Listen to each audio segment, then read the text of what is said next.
Et salut à tous, c'est Fosketal de boombeachfrance.com. Alors, on va changer un petit peu là de vidéo, de type de vidéo.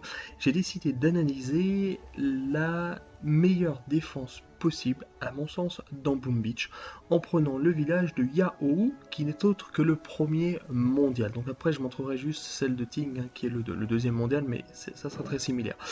Alors, il y a trois.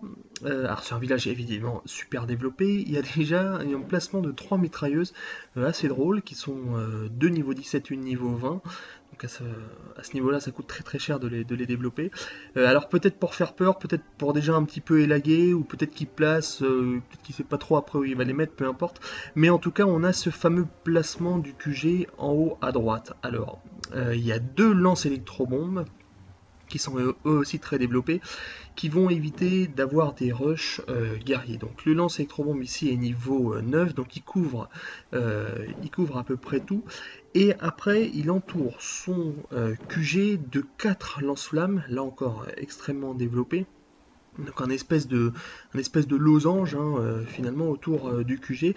Et puis les mortiers en forme d'arc de cercle. Donc il enferme vraiment son QG ici en haut à droite. Et vraiment il y a énormément de défense autour. Hein. Il y en a 12-13 là, bâtiments défensifs, si ce n'est plus.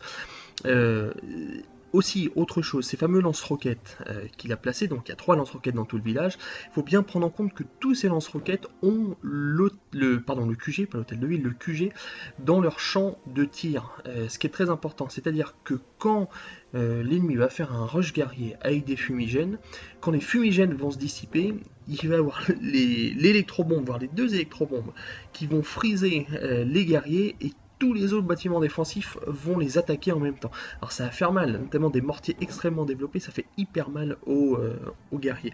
Alors il y a des canons qui sont à l'entrée de la ville, pour éviter peut-être par exemple les attaques de tanks, ou je sais pas moi, les attaques de gros bras, pourquoi pas, et les placements aussi de super mines. Alors il y a une super mine qui est à droite pour éviter justement que les roches guerriers collent entre guillemets la droite du village.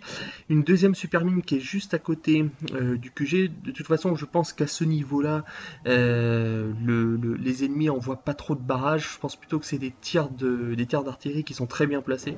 Il y en a un qui envoie des tirs de barrage, mais bon.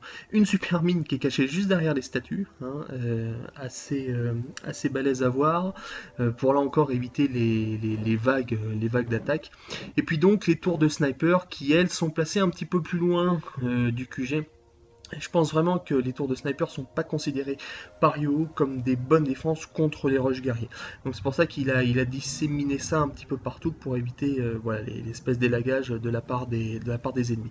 Mais voilà, donc cette construction de village de base avec le QG bien gardé en haut à droite, tous les bâtiments défensifs qui peuvent tirer jusqu'au QG. Je pense que là, on peut essayer beaucoup de rush guerriers, ça va être quand même difficile.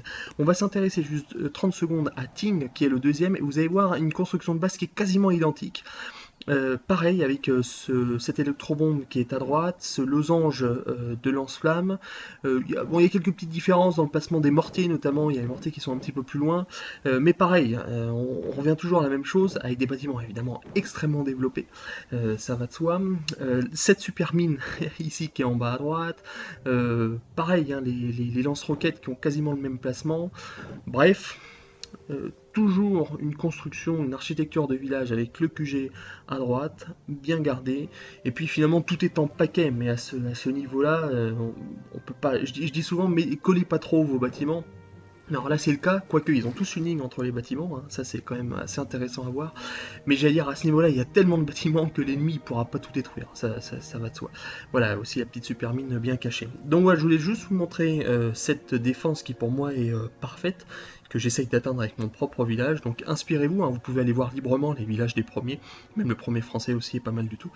Et voilà, voilà ce que je pouvais vous dire aujourd'hui. Si vous avez d'autres questions sur ces villages, n'hésitez pas à me poser des commentaires YouTube. Salut.